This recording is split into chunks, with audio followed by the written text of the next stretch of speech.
नमस्कार दोस्तों, स्वागत है आपके अपने YouTube चैनल में। आशा करता हूँ आप सभी बढ़िया होंगे।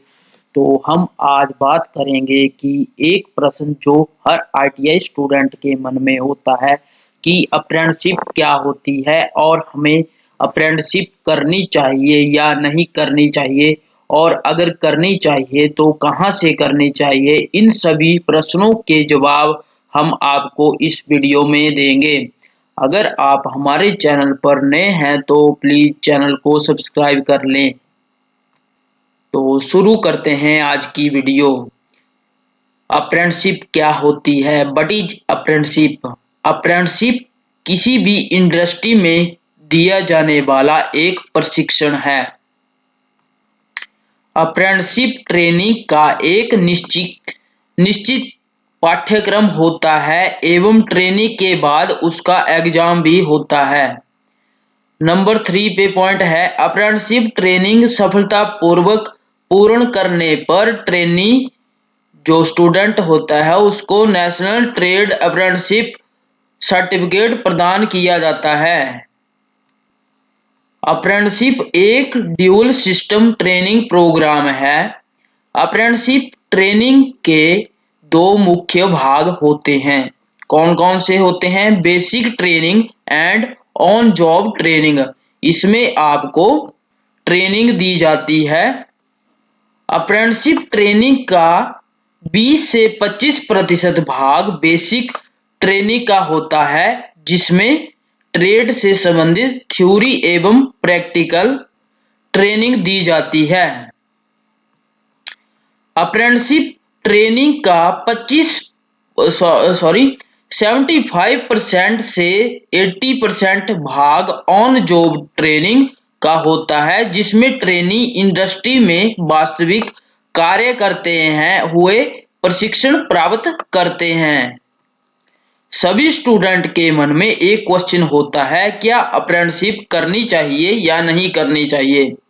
तो मेरा मानना है कि अप्रेंटिसशिप करनी चाहिए। ITI के बाद आपको कोई एक्सपीरियंस लेना हो तो अप्रेंटिसशिप जरूर करनी चाहिए, और इसमें आपको अप्रेंटिसशिप ऑन जॉब ट्रेनिंग प्राप्त होती है।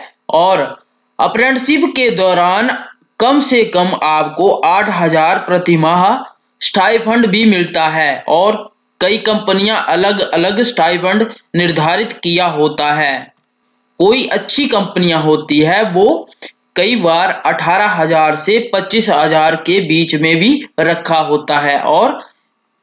और अप्रेंटिसशिप पूर्ण करने के पर जॉब में प्रेफरेंस भी मिलता है। उसके बाद आता है अप्रेंटिसशिप के लिए रिक्वायरमेंट क्या है। तो जो अप्रेंटिसशिप है इसके लिए रिक्वायर क्या होता है?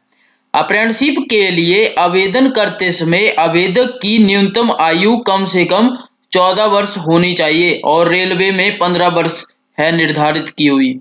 और सेकंड पॉइंट है, अप्रेंटिसशिप के लिए आवेदन करते समय आवेदक को +2 10th +2 की साथ कक्षा 10वीं या उसके समकक्ष कोई कक्षा उत्तीर्ण होनी चाहिए, या किसी भी ट्रेड से ITI उत्तीर्ण होनी चाहिए, यानी ITI आपको पास करनी ही पड़ेगी। क्या SCBT सर्टिफिकेट प्राप्त स्टूडेंट अप्रेंटिसशिप कर सकते हैं? ये पूछ रहा है कि अगर आपके पास SCBT सर्टिफिकेट है वो ही स्टूडेंट अप्रेंटिसशिप करते हैं? नहीं, NCBT या SCBT किसी से भी की हो वो सभी स्टूडेंट अप्रेंटिसशिप कर सकते हैं। SCBT होता है national council of vocational training, और SCBT होता है state council of vocational training. आगे है डॉक्यूमेंट रिक्वायर ऑफ अप्रेंटिसशिप। प्रशिक्षुता के लिए आवश्यक दस्तावेज। तो आपको अप्रेंटिसशिप करने के लिए कौन कौन से दस्तावेज होने जरूरी है, आपके पास कौन कौन से प्रमाण पत्र होने जरूरी है? सबसे पहले तो आपको मोबाइल नंबर होना चाहिए। उसके बाद ईमेल आईडी। ईमेल आईडी के बाद आधार कार्ड नंबर, आधार कार्ड के बाद पैन कार्ड, पैन कार्ड के बाद एम्प्लॉयमेंट रजिस्ट्रेशन नंबर। आपका नाम एम्प्लॉयमेंट एक्सचेंज में दर्ज होना चाहिए। यह सभी दस्तावेज आपके पास होने चाहिए, ये सभी डॉक्यूमेंट आपके पास होने चाहिए। अगर ये डॉक्यूमेंट नहीं है तो आप इनको प्रोवाइड कर लें और आप तब तक इसको रजिस्ट्रेशन नहीं कर सकते जब तक आपके पास मोबाइल नंबर या email number, ID number, Aadhaar card number, PAN card number और एम्प्लॉयमेंट रजिस्ट्रेशन में नाम दर्ज नहीं होगा, तब तक आप अप्रेंटिसशिप का पोर्टल रजिस्ट्रेशन नहीं कर सकते। अगर आपके पास ये सारे डॉक्यूमेंट है तो आप रजिस्ट्रेशन कर सकते हैं। और कौन कौन से डॉक्यूमेंट इसके साथ लगते हैं? कक्षा 10वीं की मार्कशीट, जन्म तिथि प्रमाणित करने वाला प्रमाण पत्र, आईटीआई की मार्कशीट और आईटीआई का सर्टिफिकेट, चाहे आपके पास एससीबीटी हो या एनसीबीटी हो या कोई भी